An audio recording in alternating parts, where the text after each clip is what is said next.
الحمد لله والصلاة والسلام على رسول الله أشهد أن لا إله إلا الله وأشهد أن محمد رسول اللہ.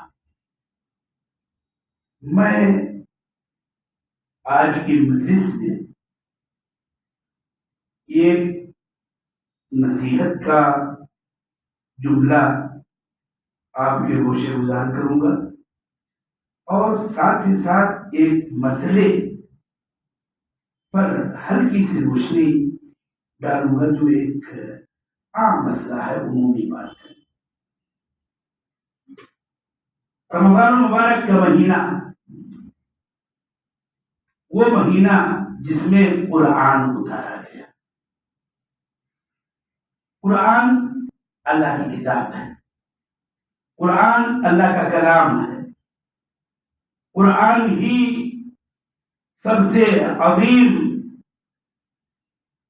ماخذ اور منبع ہے جہاں سے اور اس کے بیان حدیث سے ہم کو شریعت کے سارے احکام و مسائل ملتے ہیں. رمضان المبارک کے اندر خصوصیت کے ساتھ، ورنہ بات تو عمومی ہے کہ قرآن کریم کے حوالے سے ہم اہل ایمان کی ذمہ داری یہ ہے کہ اس کے جملہ حقوق ادا کریں.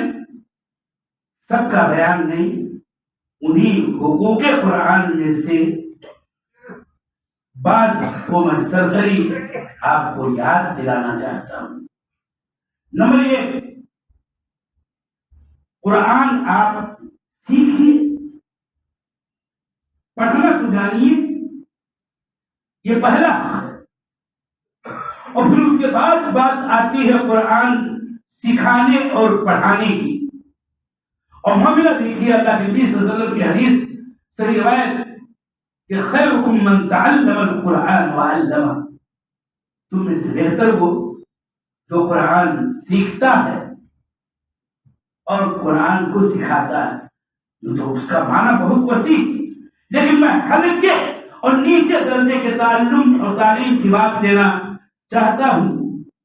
خصوصیت کے ساتھ ہم اپنے نونہالوں کے تعلق سے اپنے تمام تر طرز عمل اور طرز فکر کا ذرا اندازہ کریں. کیا آج ترقی کے نام پر اور نہ جانے کتنی خوشحالی کے حصول کے نام پر اور پڑھنے چڑھنے اور سریا تک پہنچنے کے عنوان پر ہم سب کچھ تو سکھا رہے ہیں، پڑھا رہے ہیں، لکھا رہے ہیں، لیکن یہ قلیل ہی تعداد ہے کہ جو اپنے بیٹوں کو اپنی بیٹیوں کو قرآن سکھا رہی ہے. اور یہ بہت بڑا المیہ ہے اس وقت کا کہ بہت سارے ایسے بھی ہمارے بچے مل جائیں گے سماج میں، معاشرے کے اندر، شہر ہو، گاؤں ہو، قریا ہو، کہیں بھی پڑھنے میں بہت تیز ہے، انگریزی فر بولتا ہے، سب کچھ ہے، مگر اس کو اگر نہیں کچھ آتا ہے تو قرآن پڑھنا نہیں آتا ہے. دوسری بات میں نے کہا مختصر بات کہ قرآن آپ ہم سب پڑھیں، یعنی تلاوت کریں. اور یہ حقیقت ہے کہ قرآن کی تلاوت کرنے والے مساجد کے اندر بھی اور اپنے گھروں کے اندر بھی مرد بھی اور عورتیں بھی اس دور میں بہت کم ہو گئی ہیں. جبکہ قراءت قرآن و تلاوت قرآن کے جو ثواب کی باتیں آپ سنتے ہی رہتے ہیں. میں صرف ایک حدیث سنا کے بات ختم کر رہا ہوں کہ اقرؤ قرآن، قرآن پڑھتے رہو، پڑھو نہیں خالی پڑھتے رہو، ہمیشہ اس کی تلاوت کرو. یہ قرآن قیامت کے دن اپنے پڑھنے والوں کے لیے شفاعت کرنے والا بن کے آئے گا. اور تیسرا جملہ اسی قرآن کے حوالے سے صرف اتنا ہی، ورنہ میں چاہتا تھا کہ کچھ اور سناؤں کہ میرے دینی بھائیوں، قرآن کا ایک حق یہ بھی ہے کہ اس کو ہم کسی اور سے پڑھوا کے سنیں، اور اسی کے ساتھ ساتھ یہ بھی حق ہے کہ ہم پڑھیں کوئی اور سنے. گھر کے اندر یہ ہونا چاہیے کہ اپنے گھر والوں سے کہا جائے کہ میں پڑھ رہا ہوں تو بیٹھو خاموشی کے ساتھ قرآن سنو. اپنے بیٹوں یا بیٹیوں میں سے جس کو قرآن پڑھنا آتا ہے ان میں سے کسی کو کبھی ہی صحیح کبھی کبھار ہی صحیح یہ کہا جائے کہ فلاں بیٹے یا فلاں بیٹی یا جو بھی ہے ہاں تم قرآن پڑھو ہم سب لوگ سنیں گے. یہ سارا انداز ختم ہو رہا ہے. ایک مسئلہ یہ بات میں تلاوت قرآن کے حوالے سے کہنے کے بعد ایک مسئلہ ابھی پوری پر ایک سائل نے پوچھا اور ہمارے ساتھ بعض احباب بیٹھے ہوئے تھے تو میں نے بہت ہی اعراض کیا جواب دینے سے. صحیح اور معاملہ اہم بھی ہے, معاملہ گمبھیر بھی ہے, مگر ہے معاملہ. میں اس کو اس طرح سے بیان کرنا چاہتا ہوں. قرآن کا نماز جو فریضہ ہے اور نافلہ ہے کچھ بھی ہو, نماز میں ایک چیز ہے سجدہ. سجدہ پتہ نہیں آپ لوگ سجدہ کا معنی جانتے ہیں نہیں جانتے ہیں, اور یہاں موجود ہمارے طلبا اور علماء اگر موجود ہوں تو وہ خود سجدے کا معنی جانتے ہیں کہ نہیں جانتے ہیں, لغوی بھی اور اصطلاحی بھی.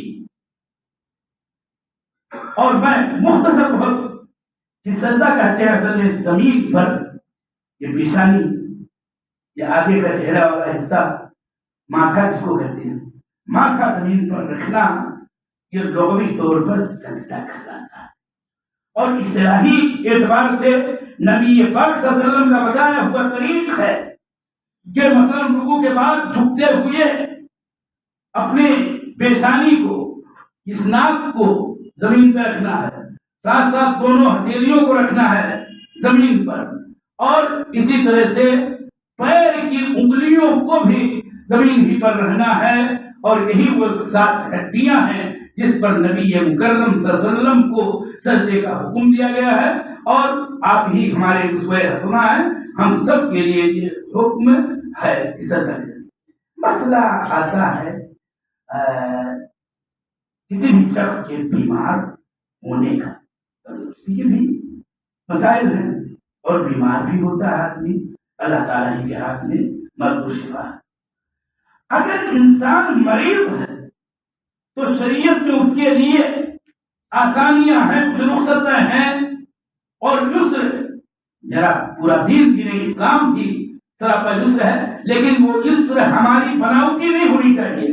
اس آسانی کا اور اس سہولیت کا ذکر خدا اللہ کے نبی صلی اللہ علیہ وسلم نے بیان کیا ہے. مثلا میں عمومی بات حدیث کی روشنی میں اور حدیث کے لفظ پڑھ رہا ہوں کہ نماز مثلا فریضہ جو ہے یہ واجب ہے کہ ہم کھڑے کھڑے پڑھیں, اور اس کے بعد رکوع کریں, پھر سجدہ کریں, اور سارے ارکان جو ہے ادا کرتے جائیں. ایک طریقہ ہے. اگر مرض کی کیفیت کسی کی ایسی ہے کہ وہ کھڑا نہیں ہو سکتا ہے تو اللہ کے نبی صلی اللہ علیہ وسلم کہتے ہیں کہ اگر استطاعت نہیں کھڑے ہونے کی بیٹھ کے نماز پڑھو, بیٹھ کے استطاعت نہیں ہے تو پہلو کے بل پڑھو. اور اس طرح سے حدیثوں کے اندر اس بات کا بھی ذکر ہے کہ اگر کسی کے اندر اتنی بھی کتاب اور توانائی نہ ہو تو بیٹھ سکے تو اشارے سے نماز پڑھے گا. جو بھی ایمان کے الفاظ حدیث کے ہیں. اس ترغیب کے بعد میں آتا ہوں ہاں ان پیارے نمازیوں کی طرف, پورے ملک میں پھیلے ہوئے نمازیوں کی طرف, اور مسجدوں کی حالت میں کہ مسجدوں میں کرسی پر نماز پڑھنے والے ہم کو آپ کو دکھتے ہیں, نظر آتے ہیں, پڑھتے ہیں. اللہ انہیں نماز پڑھنے کی توفیق دے. مسئلہ یہ ہے, سوال سائل کا یہ ہے کہ کرسی پہ نماز پڑھنے کا کیا معاملہ ہے, کیا مسئلہ ہے, بہت کافی مسئلہ ہے. میں نے سائل سے کہا کہ آپ جامعہ سلفیہ کے شعبہ افتاء سے رجوع کیجیے, آپ اور بڑے بڑے جو ادارے ہیں وہاں کے مفتیوں سے رجوع کیجیے. مجھ جیسے طالب علم کو اندر یہ اتنی طاقت و توانائی علمی نہیں ہے کہ میں آپ کے اس مشکل سوال کا جواب دوں. میں نے سوال کا جواب دینے سے راہ فرار اختیار اس لیے کیا کہ میں جانتا ہوں کہ اس کا صحیح جواب مشکل پڑے گی ان لوگوں پر جو کرسیوں پہ نماز پڑھنے کے خام خواہ کے عادی. کاش وہ مریض ہوتے اور ان کے لیے ہم دعا کرتے کہ اللہ تعالیٰ ان کو شفا دے. یہ مسئلہ یہ ہے, چلتا بھی ہے, پھرتا بھی ہے, زندگی کی ساری ایکٹیویٹیز ادا کرتا ہے, اپنے دکان و مکان کے سارے مسائل و امور دیکھتا دیکھتا ہے اور مسجد تک ماشاءاللہ 200 قدم 300 قدم 250 قدم 100 قدم 50 قدم چل کے آتا بھی ہے، بس دے کر کے وہ سجدہ جو نماز کے ارکان میں سے سب سے اہم ترین رکن ہے، اور اس عبادت میں جو سارے حصے ہیں ان میں سے سب سے عظیم حصہ ہے کہ بندہ اللہ جل وعلا کے لیے اپنے سب سے اونچی چوٹی اپنے جسم کی پیشانی کو زمین پہ رکھتا ہے کہ یہی تو سجدہ ہے، اور یہی وہ سجدہ ہے کہ جس سے ابلیس نے انکار کیا تھا، یہی وہ سجدہ ہے کہ ہمیشہ کے متکبرین اور کفار انکار کرتے رہے ہیں زمین پہ کیوں سر رکھا جائے۔ سوال یہ سوچنا چاہیے، میں نے کہا جواب سخت ہے، سوال یہ ہے کہ ساری ابلیس تو وہ ہے بس آ کر کے مسجد میں بس ساری سجدہ زمین پر رکھنے ہی کے لیے سارا گھٹنا تنگ کر رہا ہے، اور اگر بیمار ہیں تو ایک مسئلہ یہاں میں جانتا ہوں کہ پڑھنے لکھنے والے یہاں ضرور ہوں گے، کوئی بتائے ایک مسئلہ میں پوچھ رہا ہوں کہ کیا مریض پر جماعت فرض ہے؟ کیا جو مریض ہے جس کو واقعی مریض کہا جاتا ہے، وہی مریض کی جس کے لیے مثال کے طور پر روزے کی رخصت ہے، کیا وہ مریض اس کے لیے یہ شرعاً واجب ہے کہ وہ اپنے گھر سے چل کے مسجد میں آئے؟ یہ حکم ہے۔ اس کا جواب یہ ہے کہ مریض پر جماعت فرض نہیں ہے۔ تین قسم کے اشخاص، اور تفصیل میں جائے گی تو ابھی عورت پر نماز باجماعت نہیں فرض ہے، مسافر پر نماز باجماعت فرض نہیں ہے، غلام اس کا دور ہی نہیں ہے، اور اس کا تیسرا مریض ہے کہ اس پر سوال یہ ہے کہ گھٹنے کا یہ مریض کیا اپنے آپ کو مریض مانتا ہے یا نہیں مانتا ہے؟ پہلے یہ طے کرے کہ وہ تندرست ہے یا مریض ہے۔ اگر تندرست ہے تو اس کو آ کر کے تندرست والی نماز پڑھنی چاہیے، اور صلو کما رأیتمونی اصلی، نبی پاک صلی اللہ علیہ وسلم کے طریقے کے مطابق نماز پڑھنی چاہیے۔ اور اگر یہ کہتا ہے اور یہ طے کرتا ہے اپنے آپ کو کہ میں مریض ہوں، تو اس کو پھر آخر 200 قدم چل کر کے آنے کی کیا ضرورت ہے کہ ہوں کی طرح سے سب تندرست ہونے والی بات کرتی ہے، کبھی آگے کبھی پیچھے کبھی بہت سارے مسائل ہوتے ہیں۔ مسئلہ وہ ہے کہ عبادت تذلل کا نام ہے کہ اپنے آپ کو اللہ تعالیٰ کے سامنے ذلیل کرتے ہیں، کہ اپنا سر آپ زمین پہ رکھتے ہیں، فرش پر رکھتے ہیں، ٹھیک ہے چلا انسانا درست ہے، لیکن اس کو نیچے رکھتے ہیں۔ کیا یہ خوی تکبر نہیں ہے کہ پڑھیں گے بھی نماز اور سر کو اپنے بجائے رکھیں گے زمین پر دھرنے سے؟ اس کو سوچنا چاہیے، غور کرنا چاہیے۔ عبادت سنت کے مطابق ہونی چاہیے اور اپنی استطاعت کے مطابق ہونی چاہیے۔ یہ کون سی استطاعت کی کمی والی بات ہے کہ سب کچھ تو کرتا ہے؟ موٹر سائیکل میں چلاتا ہے 40 سال آدمی، میں دیکھا ہے، میں شخصاً بھی جانتا ہوں، بالکل ایک دم ذاتی طور پر، اور مسجد میں جب آتا ہے تو چونکہ موٹا سا بدن ہے، اب وہ دیکھا کہ وہ فلانے بھی پڑھ رہے ہیں تو ہم تو نہ پڑھیں۔ کبھی اکثر و بیشتر آپ دیکھیں گے مساجد کے اندر کی مالدار ہی کرسیوں پر زیادہ نماز کے آتی ہے، تو پتہ یہ چلتا ہے کہ ایک غریب آدمی جو پہلے کا تھا اور اس کا بیٹا کمانے لگا تو سوچتا ہے وہ فلانے کرسی پڑھے تو ہم کہیں کرسی پڑھے۔ یہ تماشا کرنے والی بات ہے۔ عبادت صلو کما رأیتمونی اصلی، اور یہ جملہ کی عبادت توقیفی ہے، جیسے اللہ تعالیٰ نے اور اللہ کے رسول صلی اللہ علیہ وسلم نے اس کا بیان کیا ہے اور اپنی حدیثوں میں اس کی تعلیم دی ہے، کر کے دکھایا ہے، کر کے بتایا ہے، اس کے مطابق ہمیں نماز پڑھنی چاہیے۔ اور میں نے کہا معاملہ یہ گھر میں پڑھے کیسے پڑھے؟ ہاں حتیٰ کی جو کیفیت اس ذات کی بن سکتی ہے۔ سوال یہ کہ مریض ہے تو کیوں آ رہا ہے؟ یہی اسی سوال کا جواب میں نہیں پاتا ہوں، اور میں ہمیشہ اہل علم سے یہ گزارش کرتا ہوں کہ اس کا تسلی بخش جواب دیا جائے کہ کیا مسجد میں آنے والا کرسی پہ بیٹھ کے پڑھنے والا اس پر نماز باجماعت آیا فرض ہے شرعاً یا نہیں فرض ہے؟ اس سے رخصت ہے، اور اگر رخصت ہے تو وہ کیوں آ رہا ہے؟ وہ اپنے گھر میں کیوں نہیں مریض کے طور پر مریض ہونے کے ناطے سے اپنی نماز جیسے اس سے بن پائے، اور جو یسر اور سہولت کی جو بھی راہ ہے وہ اپنا سکے، وہ اپنے گھر میں اپنائے۔ الحمدللہ میں نے کچھ بات زیادہ لمبی کر دی ہے، لیکن مجھے معاف کیا جائے، ورنہ ہمیشہ اس بات کی میں دعوت دیتا رہتا ہوں، اور بلا کسی مجاملت کے، یعنی بغیر کسی خام خواہ کی رواحداری والی بات کیے صاف باتیں میں کہتا ہوں، اور یہ بھی ایک بات کے ساتھ کہ اگر کوئی اس کے علاوہ یہ بات ثابت کر دے کہ مریض پر جماعت فرض ہے اور آنا ہی چاہیے اس کو کم سے کم، بھلے زمین پر سجدہ نہ کرے لیکن مسجد آنا ضروری ہے، یہ بات کوئی بتائے، میں یہی کھڑے ہو کر کے پھر یہ اعلان کروں گا کہ ایسا ہی ہے کہ مریض پر بھی جماعت واجب ہے اور یہاں آئے جیسے پڑھے۔ تو مسئلہ اس کا ہے، اپنے آپ کو آزماؤ کہ اللہ کے آگے کیسے کھڑے ہو رہے ہو، کیسے نہیں کھڑے ہو رہے ہو۔ عبادت کا اپنا ایک طریق ہے، یہی بات قرآن کی تلاوت کی، جانتے ہیں کہ قرآن کی تلاوت کے آداب ہے۔ میرا بھائی، میرا لڑکا، میرا رشتے دار، میرے جوان، میرے بیوی جوان، یہ کریم جو ہے وہ قرینہ جوال، یہ کریم ہے ہمارا ساتھی اور بدترین ساتھی ہے۔ ایک بات یہ بتا دیتا ہوں، ٹھیک ہے ضرورتیں ایسی کر دی گئی ہے کہ وہ ساتھی ہے، لیکن اب ایک دینی عبادت کے مسئلے میں مسجد میں ہم بیٹھے ہیں، قرآن پاک کے نسخے دیکھیں کس طرح سے بکھرے ہوئے چاروں طرف نظر آ رہے ہیں، اس کے باوجود میں کیا کرتا ہوں، مولوی ہوں، اس کے باوجود اپنا وہ بدترین ساتھی اور یہ ہوشیار شیطان نما آلہ اس کو نکالتا ہوں اور قرآن میں پڑھتا ہوں۔ سوال یہ ہے، اب سوال یہ ہے، میں نے کہا طالب علم کے طور پر بات سنیے گا، انشاءاللہ فائدہ سے خالی نہیں ہوگا۔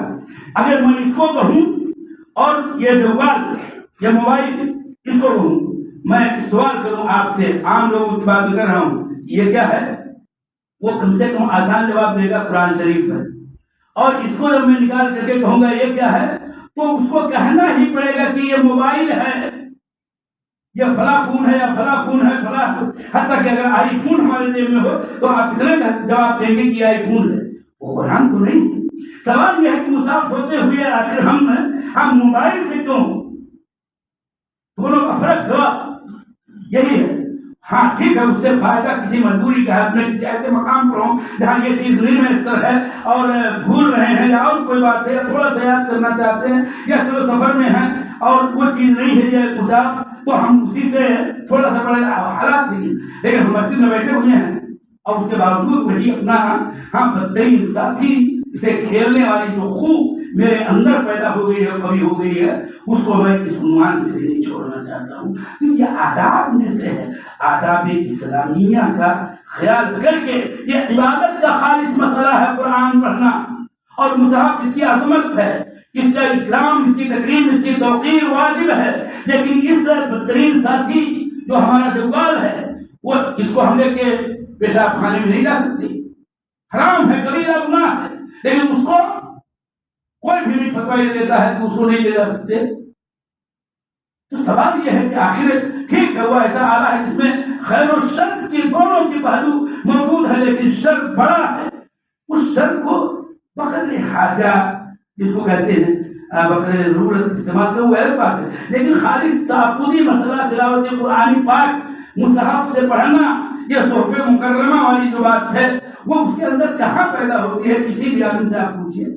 تو ہم کبھی کبھی معاملات کو ایسے لیتے ہیں بس آسانی کے ساتھ، نہیں، یہ مسئلہ عبادت کا، عبادت کے طور پر نہیں۔ اللہ تعالی ہم سب کو بہتر ایمان کی اور نیک اعمال کی توفیق دے، اور اس ماہ مبارک میں تلاوت قرآن پر خصوصی توجہ ہم کریں۔ خصوصی کا مطلب یہ ہے کہ اگر سال میں عام دنوں میں 2 صفحہ پڑھتے تھے مثال، تو کم سے کم 12 پڑھو، 12 پڑھو والی بات ہے۔ اللہ تعالیٰ ہمارے روزوں کو، ہمارے قیام کو، ہماری ساری عبادات کو قبول کرے۔ وصلی اللہ علیہ وسلم۔